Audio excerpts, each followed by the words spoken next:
no solamente por una cuestión de que nos gusta saber sobre ciertas cuestiones, sino también para poder hacer una crítica tanto al presente y una construcción de un nuevo futuro.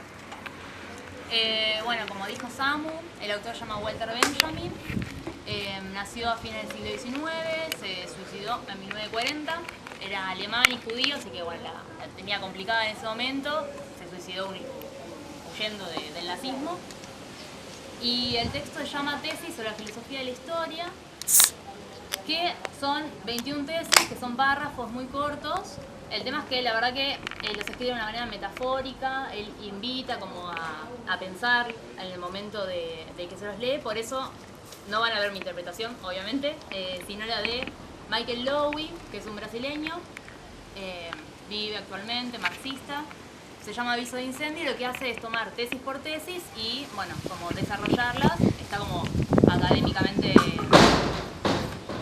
aceptado, así que bueno, por eso es que está bueno tomarlo el de este autor. Hay una frase como para empezar y romper el hielo que se llama: la historia la escriben los que ganan. Creo que alguna vez todos la escuchamos. Sí. Y el autor, no lo dice Benjamin, obviamente, pero básicamente lo que nos quiere decir es eso. Para poder comprender lo que él se refiere con que la historia la escriben los que ganan, va a tomar el marxismo, va a tomar el mesianismo judío, va a dar lo que él considera que es la historia y también va a hacer su evaluación de lo que él considera progreso. En la primera tesis, él lo que hace es unir el marxismo con el mesianismo judío. Ya es muy polémico porque bueno, lo que hace justamente es unir como religión, ¿no? O teología, le pone como algunos tintes revolucionarios en algún punto. Del marxismo lo que considera Benjamin es que es una lectura adecuada a lo que es la modernidad, ¿no? No podemos explicar lo que es el marxismo ahora, porque sería como muy largo, pero lo que considera básicamente es que la historia es la lucha de clases, a lo que Benjamin no lo toma de una manera clasista, ¿no? En capitalista y obrero, sino lo toma en que la historia es la lucha a muerte del oprimido con el opresor. También lo que ve muy positivo del marxismo es lo que se denomina materialismo histórico, que tiene que ver con la cuestión de que hay cambios que tienen que ser materiales, que no tiene que ver simplemente con una cuestión de ideas, ni con cuestiones simplemente como filosóficas, sino que tiene que haber cambios que sean puntuales en el desarrollo de la vida de los humanos. Pero le hace una crítica igualmente al marxismo. Como lo que le dice es que el marxismo lo que falla es en considerar que la revolución va a venir. El marxismo clásico que consideras como que el capitalismo lleva en sí mismo el germen de su propia destrucción. Eso Benjamin dice, no. Se adaptó el capitalismo. Claro, o sea, el capitalismo pindonga se va a destruir, al contrario, se va a seguir desarrollando.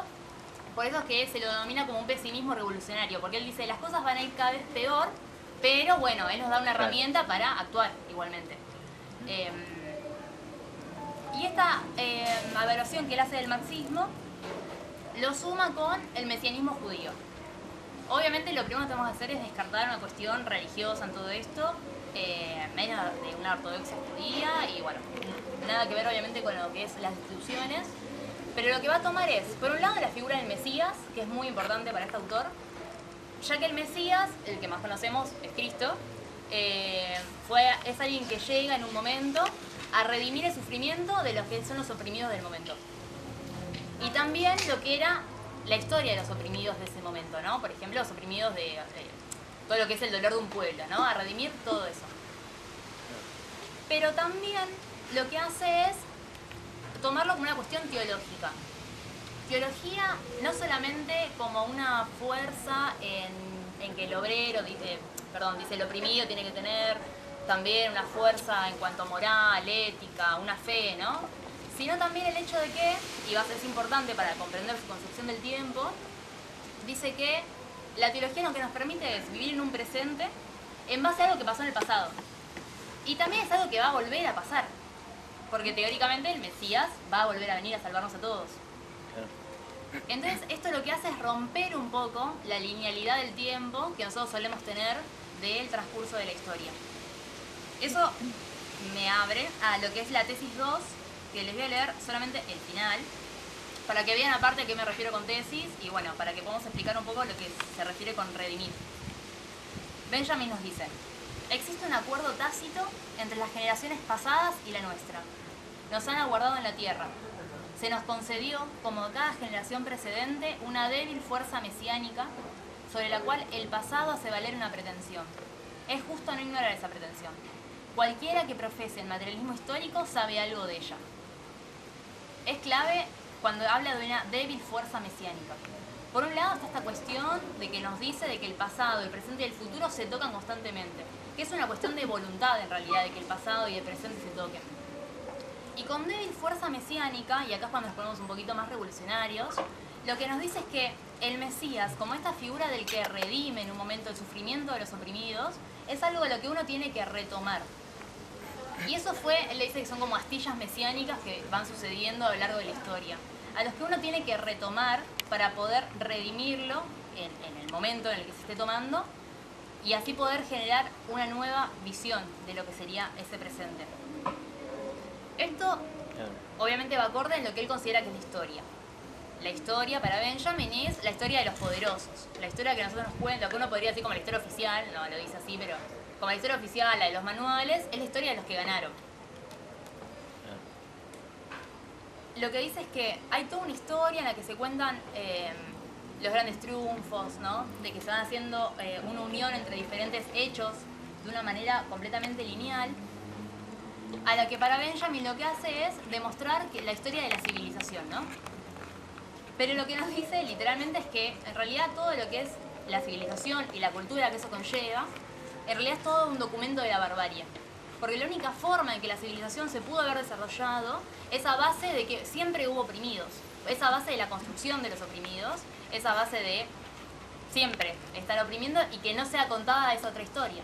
Porque no se refiere solamente a que hubo actos revolucionarios que en algún momento pusieron en cuestión determinado orden. Se refiere a un continuo de la historia que no es el oficial sobre el que toda esa civilización se pudo hacer. En el libro de Lowy leo, cita un poema que me parece como que ilustra muy bien, así que lo voy a leer. El poema es previo a Benjamin, previo a este libro que también es de 1940, el de 1935, que se llama Preguntas a un obrero que lee.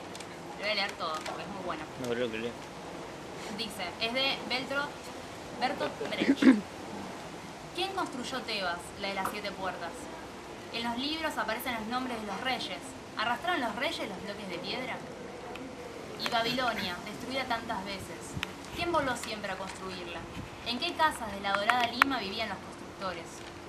¿A dónde fueron los albañiles la noche en que fue terminada la muralla china?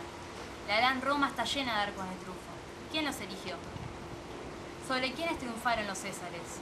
¿Es que Bizancio, la tan cantada, solo tenía palacios para sus habitantes? Hasta la legendaria Atlántida, la noche en que el mar se la tragaba, los que se hundían gritaban llamando a sus esclavos. El joven Alejandro conquistó la India, ¿él solo? César derrotó a los galos, ¿no llevaba siquiera cocinero? Felipe de España lloró cuando su flota fue hundida, ¿no lloró nadie más? Federico II venció en la guerra de los 7 años, ¿quién más venció con él? Cada página una victoria. ¿Quién cocinó el banquete de la victoria? Cada 10 años un gran hombre. ¿Quién pagó los gastos? Tantas historias, tantas preguntas. Esto lo que hace es como ilustrarnos a lo que se refiere Benjamin con lo que es esta otra historia del oprimido, que no tiene que ver solamente con grandes momentos en el que se puso en cuestión un triunfo, sino que tiene que ver con toda una historia, como dije recién, sobre la que la civilización se erigió. Por eso es que él es un autor antiprogresista. Él toma el progreso no solamente como una racionalidad técnica, una cuantificación, una cuestión de hacer, ¿no?, mayor cantidad de cosas o mejor cantidad de cosas en menos tiempo, sino que toma el progreso justamente como que la única forma de que se pueda hacer es en base a sufrimientos que son actuales.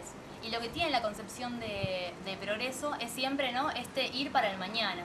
Como que cualquier consecuencia después de hoy es mejor porque mañana va a ser mejor. Uno lee la historia de una forma progresista y evidentemente progresó, ¿no? Hay mayor años de vida, hay mayores economías, hay mejores formas de organización, pero eso no significa, para el autor, que eso sea como bueno, ¿no? en la tesis 9, que es una de las más conocidas, y señala este cuadro de Klee que se llama Angelus Novus, se las voy a leer, porque, bueno, deja muy en claro que él considera que es el progreso. Hay un cuadro de Klee que se llama Angelus Novus. En él vemos un ángel, bueno, él solo lo ve igual, pero bueno, que parece estar alejándose de algo mientras lo mira con fijeza. Tiene los ojos desorbitados, la boca abierta, las alas desplegadas.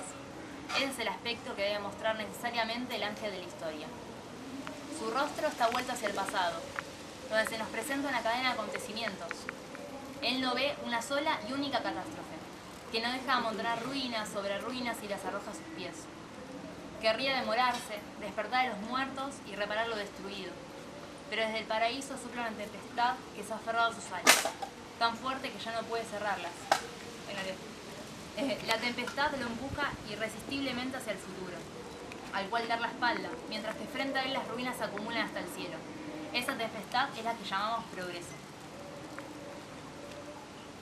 Benjamin lo que nos da es un diagnóstico de lo que para él es la historia, y no solamente se queda en una cuestión filosófica, por eso es que me parecía un buen autor para traer hoy, porque no es simplemente bueno porque nos gusta pensar, sino que también nos da una herramienta para poder actuar en esa historia.